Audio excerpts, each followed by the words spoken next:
Ladies and gentlemen, welcome to the Gigabytes Cafe live podcast, where we have special guests talking about cool things for tabletop gaming. My name is John Caspian, your host, and I am joined today by Mr. Dan Cotrupe of Tectonic Craft Studios. He makes quality MDF, all kinds of MDF stuff, bases, inserts, movement tray, Mon Poc, name tags, terrain kits, scatter terrain, gaming gear, you name it. He makes all kinds of cool stuff. Mr. Dan, how are you today? I'm doing pretty well. Awesome. So, thank you for the intro. Oh, of course. Yeah, my pleasure. So, if you would tell us a little bit about how you started into miniature wargaming in general. What really appealed to you about tabletop gaming? So I got my start when I was probably 14 or so, or 15, and a friend of mine gave me a pile of White Dwarf magazine.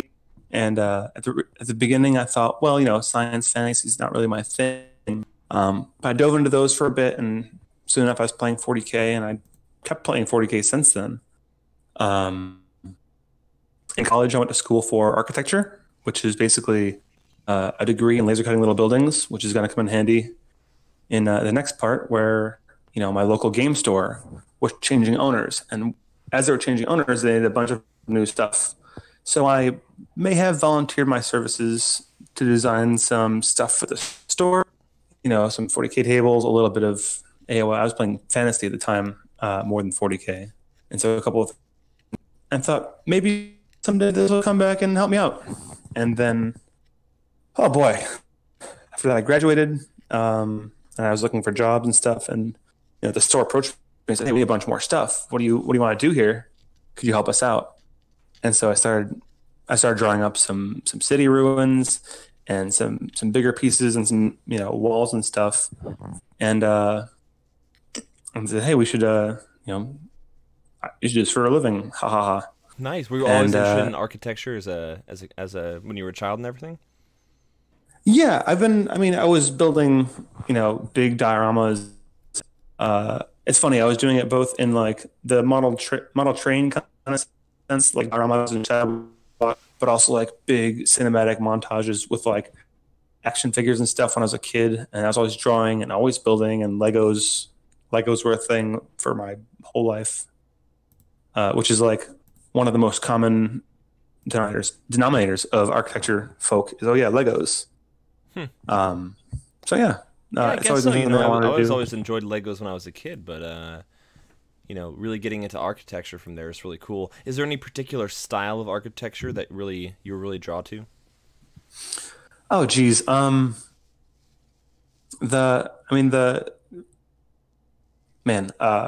of it really. Good question, right? It's fun seeing. Well, it's something I don't really think about as much, because as like whenever I see anything, I'm like, oh, look at the way this is built. Look at how these things line up. Look at what is this saying about cultural significance? How are they doing their details? And, it's great going. So I live in upstate New York, a little bit north of Albany. Nice. And so it's a bunch of turn of the century little Rust Belt towns full of these beautiful old buildings.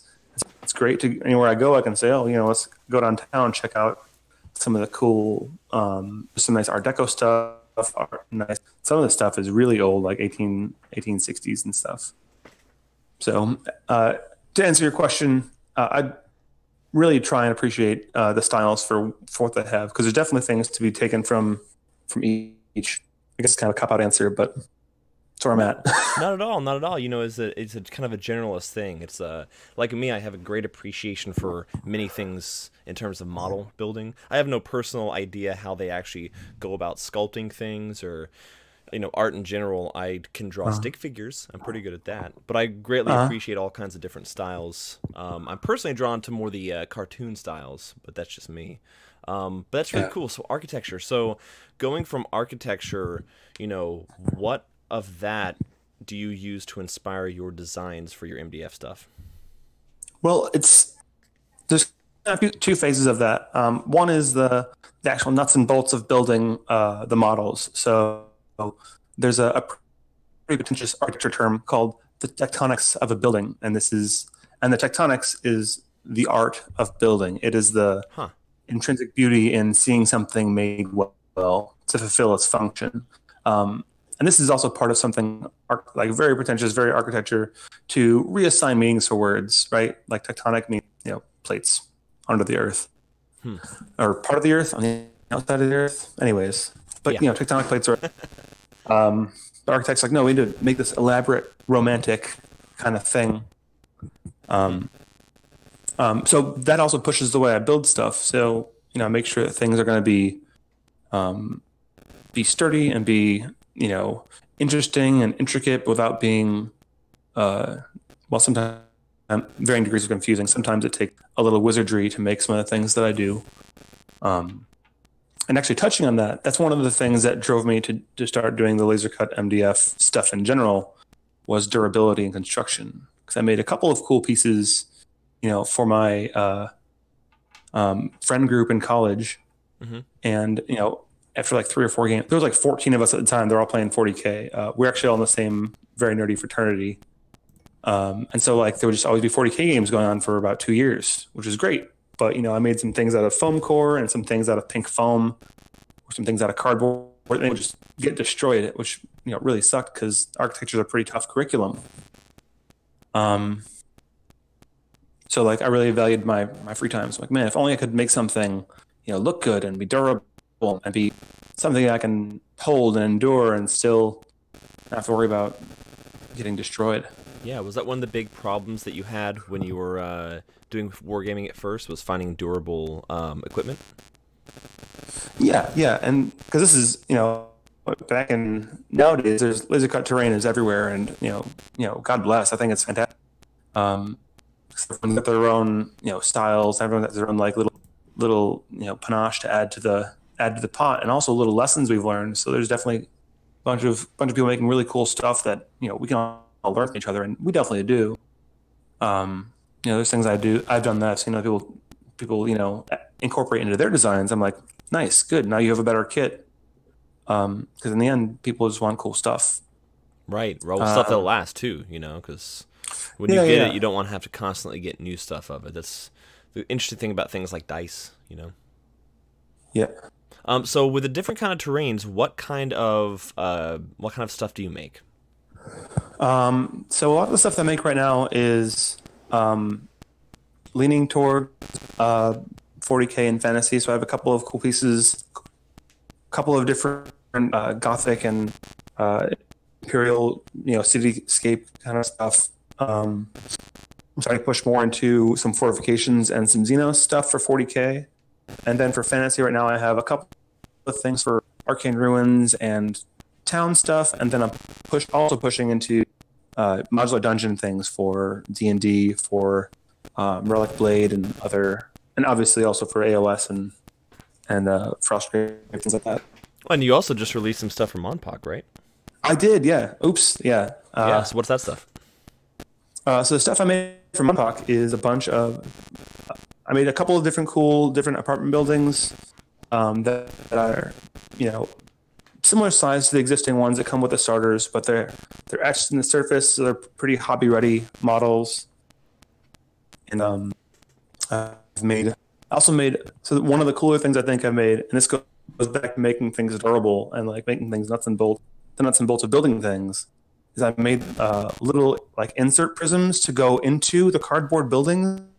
Okay. So that they're durable. Because you need to have those cardboard buildings for official games and stuff. It's like, well, people travel. You go to the game store. You put them in your bag. They're going to get hurt and stuff, and cardboard's not going to stand up to that. So I try to find a way to make that so you can use what you have longer, which is a pretty clever thing. I think it's one of the things, despite all the cool facade work I get to do in all these little buildings. That's one of the things I think is most clever for that. What else? I've got a dice box and dice tray, so you can keep all your dice pools separately, and then the cap of that dice box is actually also a dice tray, so you can write in there and pack it up and just put it into your tray and go. Oh, that's cool. I've made 2 different. Yeah, so basically, you pick up all your dice, put a cap on it, and put it on your tray. And I've also made a tray that fits alongside of model holding things, so you can carry all your buildings, monsters in this tray, and also this dice box. which is a good, you know, way to have something get more usability out of it. Yeah. Okay. And then I have two different. And then last thing, sorry, I've been. Three more things. Sorry. Nope. No problem. So there's two different carrying trays that I made. One is a small, I call it a kill box. They're basically little 8x8 sheets that have a little framer on them, so you can stack them and store, you know, in any size, you know, warband you're looking for, or any size Monpok factions, or various different game systems. If you play Star Wars and Kill Team and Monpok and Company of Iron, you can get one little box for each and stack them all up. And then I also have the standard carrying tray. Oof, this is a lot of talking. I'm sorry. I guess that's why I'm here. Yeah, that's why you're here. It's all you, man. It's great. Cool. Okay. So now, in terms of, let's say, movement, you mentioned something about movement trays. So do you make those? Yeah. So I make two different styles of movement trays. I make round-based movement trays for 40K and AOI. Then also make the classic gridded movement trays for Kings of War, Warhammer 8th, 9th, and 9th Age, because it's all basically custom. You can make 2x4s and 5x7s and 6x8s and whatever else you need to take care of those old-fashioned, some of those classic models, offshoots of those, but also the round-based stuff I can make, which now also includes ovals for cavalry models and monsters, cavalry models and cavalry monsters, all kinds of cool stuff there. But that's also all very accommodating. So I have them for different base sizes, different model counts, different orientations, whether you're looking to deploy things to maximize surface area, or minimize the footprint on the area, or maximize who's going to get in combat. And those are actually really great. They totally changed how I play AOS personally. Right. No, that's very cool, because like AOS has got the big terrain pieces, but it doesn't necessarily have as much kind of scatter stuff that something like 40K does, right? Yeah, well, mostly what I've played, there's a couple of nice big LOS blocking elements, and then a couple of area things. Mm-hmm. And then, you can move these things around the table pretty quickly. So your movement phase turns into, all right, this squad moves there, this squad moves there, these guys come in from that board edge, and my character moves to the side to support them. And that's a movement phase in 1-2 minutes, instead of making sure everyone is coherent and touching and getting through the things and stuff. So it makes it much easier to play, and much for me at least, it keeps my head in the game, so I can kill more stuff for Sigmar. Heck yeah. Now, you also have tournament trays, right? Oh, yeah, geez. I've got several different kinds of those. I have 3 sizes. There's a half rack, which is something like 12 by 8, and that's made. Those are sized for the skirmish games like Malifaux, Infinity, X-Wing, stuff like that. Then I have the travel tray, which is currently my fastest expanding tray set, and so I have those for GW games, privateer games, X-Wing, Monpok, Star Wars Legion, and Shadespire, and other skirmish games, just skirmish games. And then I have the full turning tray, which I have sized for largely for GW games and privateer games, because those are the big battle army games.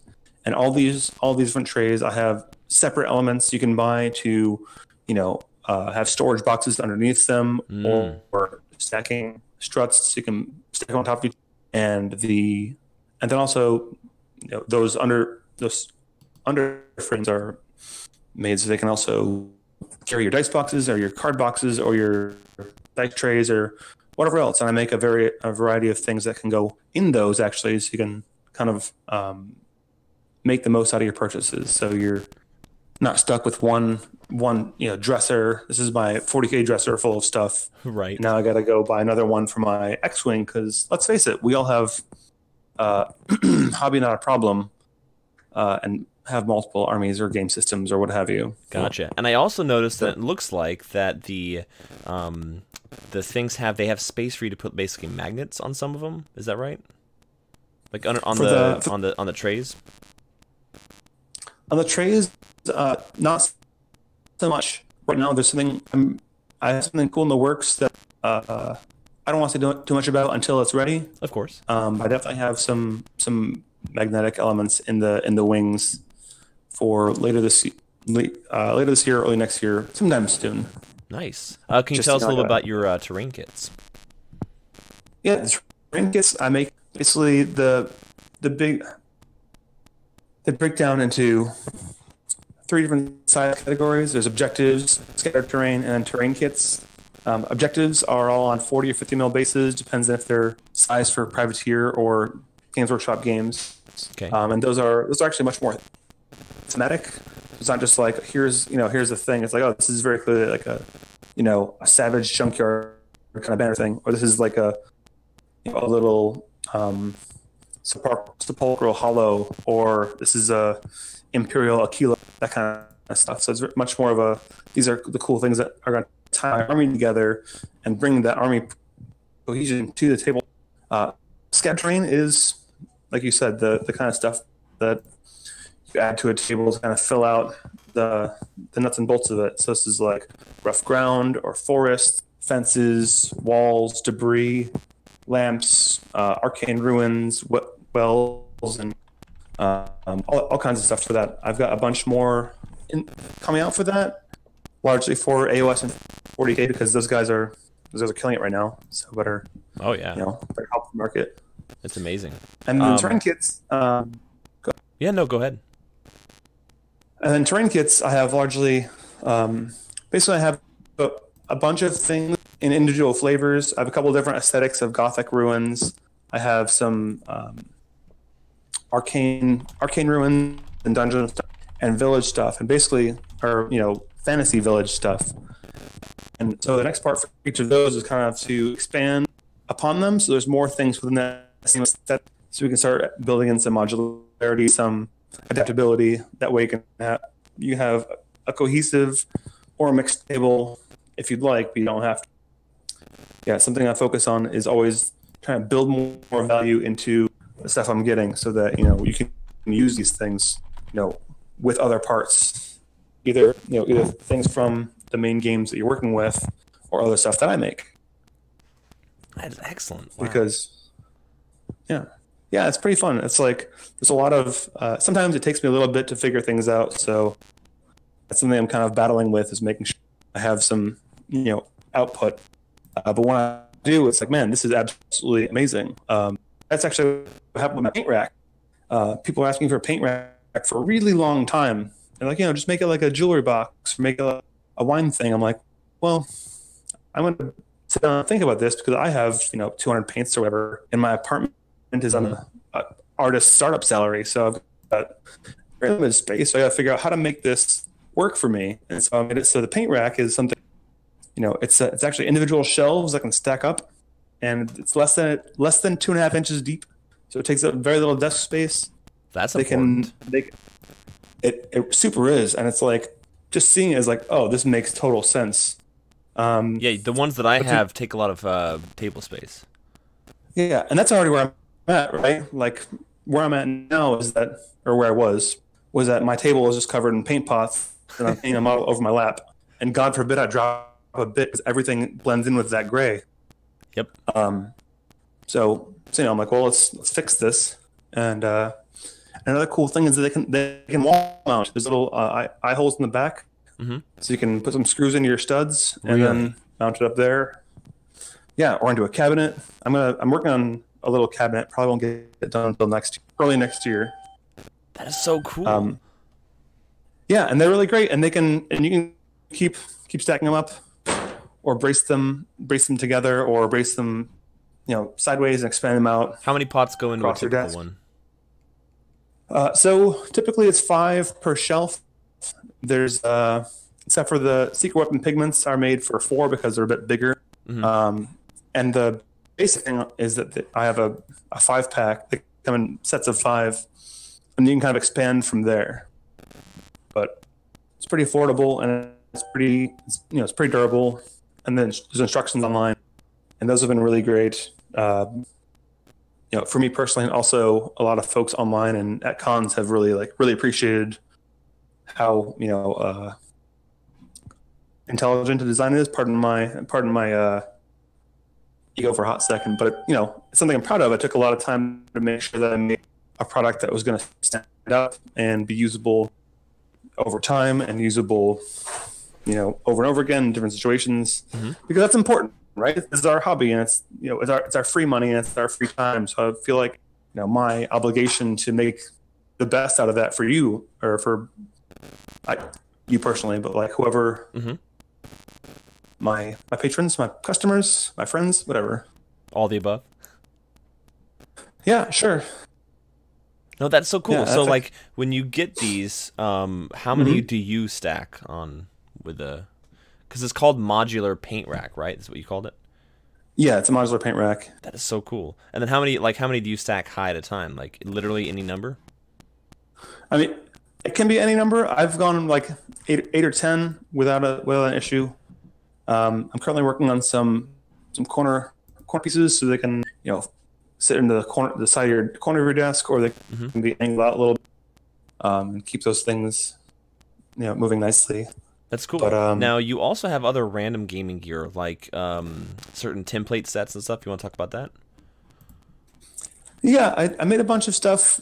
This is a bit ago. I've kind of taken a back seat as the market has as the market space has kind of shrunk a little bit. I was making a bunch of stuff, I guess, hobby flat terrain for AOS, not AOS, for Warmer Hordes and stuff like that. So I was making 3, 4, 5 inch ring, then some fire acid fog sets, and then trenches and a few other cool templates, and those are fun to work on. And those only build onto some of my later stuff that I've been working on with some of my forest and rough ground and stuff like that. But something else that the flip side of there is, one of the things that I work on a bunch is custom convention name tag. And it's funny because it started out, a friend of mine said, make me some badges. I was like, Kevin, I can't make you a badge for the show. He's like, no, just with my name. And so sure, I can do this. I'll make it show specific. I'll make it snazzy. I'll make it. And now, it's something that, I do a large presence for Adepticon and for Gen Con and for PAX Unplugged. I'm going to be doing it again. War Machine Weekend. I try to do most shows that I go to make these cool name tags, because, it's a nice little like personal art, and it's like, souvenir type deal, and they're also very paintable. So a lot of times at a show, like a couple of us will all get together with some paints and maybe some wine or whiskey or something, and have some booze painting on the Thursday or Friday night at the show. Just we all hang out and catch up, make our things look cool. I mean, a bunch of I don't know if you guys know Ray Rappaport from... Yeah, I do. Yeah, so he's me and him often will be. He's like, Dan, if you're gonna be at the show, we need to make name tags and we need to paint them, because he's just a wonderful human being, and so we do. And I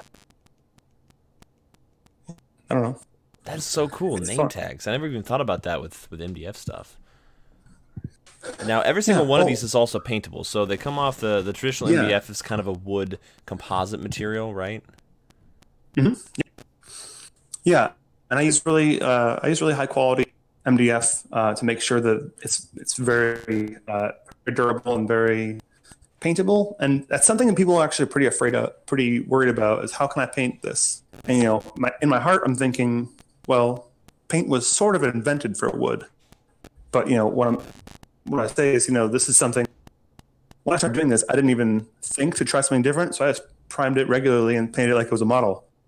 Base coat, dry brush, wash, highlight, and I make my kits, the terrain kits I make, so that I can do that. There's a lot of edges, a lot of recesses, a lot of places you can make it easy to paint. The name tags end up being a bit more of a watercolor kind of deal. But I actually teach at conventions a bunch. I taught 41 hours of classes at Gen Con this year. Wow. About, nice. Yeah, it was insane. I am very extroverted, and so I broke them up all into 1 hour classes so people could fit them into their schedule, and so that led to 41 batches of different people, which is like something like 400-ish people, 500 people, Nice. all having one-on-one FaceTime. Yeah, I've never run out of socials before in my life. Until this Gen Con. I was like, I'm going upstairs and showering and going to bed. It was awesome. I really loved it because people are like, I see this stuff. It's everywhere. Like I said earlier, it's becoming more prevalent, and it should be. It's great. Now, when you say high quality MDF, like, what's the difference between the different kind of MDFs? I don't know. I just I know that some of the stuff that comes out of Europe sometimes isn't sealed the same way, or has or will like have bubbles of resin coming out of it. And the stuff that I get, I just bought the most expensive stuff that I could, and it's it's really flexible but still strong. Yeah, because I've noticed that sometimes when I try to work with MDF, when I try to prime it or paint or whatever, it kind of acts funny. Yeah, and so it's always seems a little. I have to be politic here because I don't have that problem. But I also made sure I didn't have that problem. So like when I was starting, I tested out some different stuff, and I found the stuff that I liked the best because I just don't want to mess with that part of it. I only have 2 hours tonight. I want to build something, get some paint on it, put it on a table. So it's important to me to make sure that it was something that minimized headache. Nice. So there's much stuff that you offer. Is there any other things that you're going to delve into, or you're going to delve into one of these things like terrain kits even more than you are now? I think so. I mean, that's most of it, really. The market, I'm actually having a hard time focusing on what new cool stuff to make, right? Because like Typhoon came out over the summer, and that has like a wealth of things to work on that we really fun people to work on. And so like there's stuff there I want to work on. There's stuff for games like Keyforge or Champions people ask me to work on. What would you make for Keyforge? Because I know they have the standard trays they have, but what kind of stuff could you make for that? I've had folks asking me for tokens and token trackers. Oh yeah, okay. Things like that. Or like so I've got a couple of ideas bubbling there. And one of the guys that asked me for stuff was a store, so that'll probably happen. It's just a matter of the how and when. Yeah, I mean Gigabytes has your stuff in stock. Yeah. Yeah, they do. It's very cool stuff. So let's see. I'm trying to see if there's anything else here. We have gaming gear, the scatter terrain, the Monpok. And now Monpok just released, right? So the current apartment buildings, I think you only have a couple of them right now. How many styles do you have for that? So for the current Monpok buildings, I have I basically do this in waves because the first one is just going to be the basic similar prism. I've got 4 different styles for that. I give them all cool names, but there's a marquee, deco, downtown, and diagrid. And it's actually the diagrid actually was inspired by a Grimshaw building in New York City that was really popular in the early 2000s as an architectural style. So I figured I'd add that in just for something different. So someone wants to have definitely do get the resin, private press, cool stuff. You want something a little bit different, something you want to work on with some paint, those 4 all will give you different opportunities to paint. I know that for the marquee one, I'm going to be cutting out various ads and or Facebook memes and putting them on there like a giant, like the Times Square style billboard. Nice.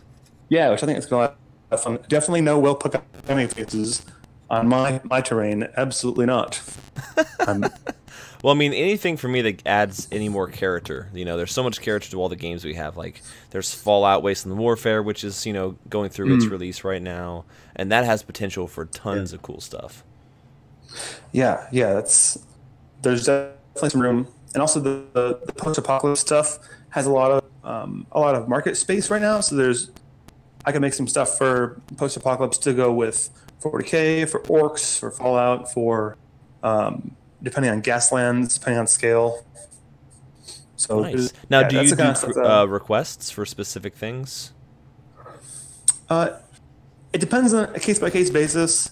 So like if so right now I have basically my own personal and market influenced design log that I'm working on, and then there's also things that like tournament organizers or game stores want to work on, and those two get the highest priority because those are going to be the things that I'm cranking out. I'm putting into stores. I'm putting on my store. I'm bringing to cons. Building. Using to start drawing up some interest in community. But so oftentimes someone's like, "Hey, we make me this custom thing." If it's a name swap or adding on their club logo, absolutely, I can do that pretty easily. But if it's we design me this custom thing from the ground up, it's like, well, I've got to bill hourly for those kind of things, and I've got to be able to fit them into my existing convention and release schedule, which is a fine line to walk as a one-man operation still. Right, right. Well, that's awesome. Wow, there's so much stuff there. So I know, how do people get in touch with you for all this stuff? So, for instance, for finding your different items, and then also for sending you requests for stuff. Yep. So the best way to get in touch is going to be the Facebook goes directly to my phone, and gives me a little ding that says, "Hey, how's it going?" So the Tectonic Craft Studios Facebook and Twitter pages are pretty active. My website, obviously, tectoniccraftstudios.com. It's 20 characters, so if you guys can post a link someplace with this, that would be fantastic. Just did. Woo! Great. Yeah, that's got our email, which is shop@tectoniccraftstudios.com. And awesome. Yeah, so normal internet ways. Mm-hmm. And then you've got posts on here showing off all the different applications for this stuff, so how the things fit inside bases or how they look like on their table and size comparisons. So for me personally, seeing the item in your hand is one of the number one ways of me knowing if I like it or not, because as a photographer, I can create all kinds of cool looking stuff, but to be able to hold it in your hand and say, "Oh man, that feels good, it looks good," and your website actually shows that stuff in there, which is great. Yeah, good. I'm glad to hear that. Yeah, I think that's a super important thing that a lot of people miss, is that seeing it in someone's hand, especially for size. You never can see if it is on a blank table. Right. I was very tempted to put some bananas in these photographs, but totally do it, man. Why not? Maybe once in a while. Maybe for the Facebook stuff. But I think. Well, did you watch the what's the Netflix show, the horror show of haunting on House Hill or whatever? Hill House? I did not actually. Okay. I started it just before.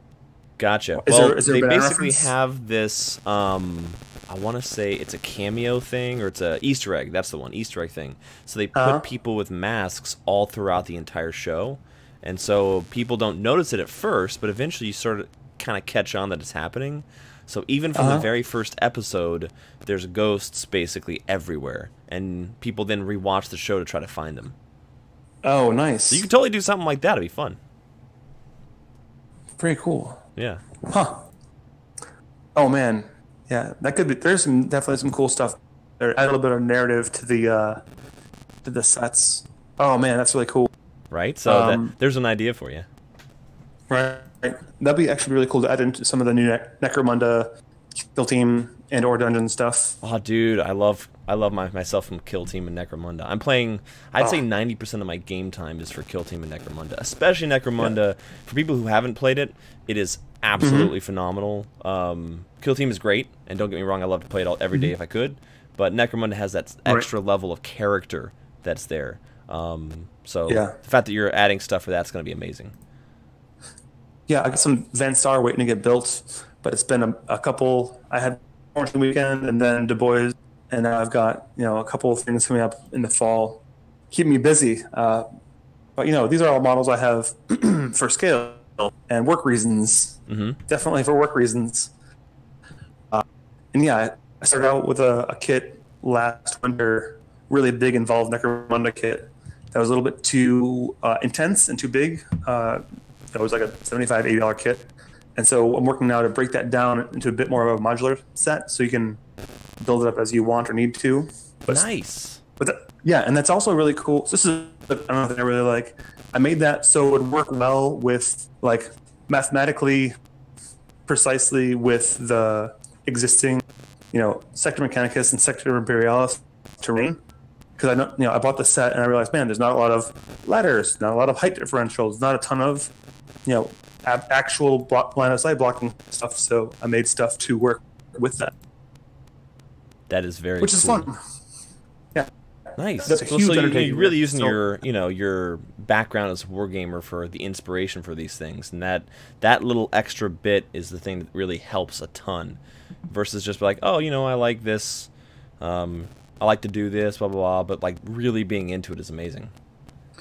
Yeah, and I found that I cranked out six or so Monpok products last week after getting back from Formation Weekend. It's because I really liked the stuff, and so it's easy for me to like pour that enthusiasm into my design while I'm playing it versus and a little bit of play all the games happens here, but it's definitely important to have model, make sure the aesthetic fits, make sure the scale fits, make sure these things are working on multiple levels besides just I'm a tower, I'm a whatever. Right, and that goes all along with your, talking about durability and everything. Because if you don't personally know how, like you do competitive wargaming, right? So you go to tournaments and everything. I do. I play in the fun bracket at most tournaments. I like to bring the models I want to bring and have fun with it, and then afterwards get some some food or beer or whatever. But yeah, I like to go to shows to connect with people, in those ways. That's amazing. Awesome. Well, Dan, So I I really goes- appreciate you coming in today. Do you have anything else you want to talk about? Well, we covered so much. I think this is all for now. I think. Yeah, I'd love to that's come awesome. back on and talk about some more stuff. Yeah, absolutely. Yeah, if you're ever down in the Atlanta area, we'd love to have you Gigabytes for sure. Oh, thanks much. Yeah, awesome. So, Dan, that is Dan Cotrupe.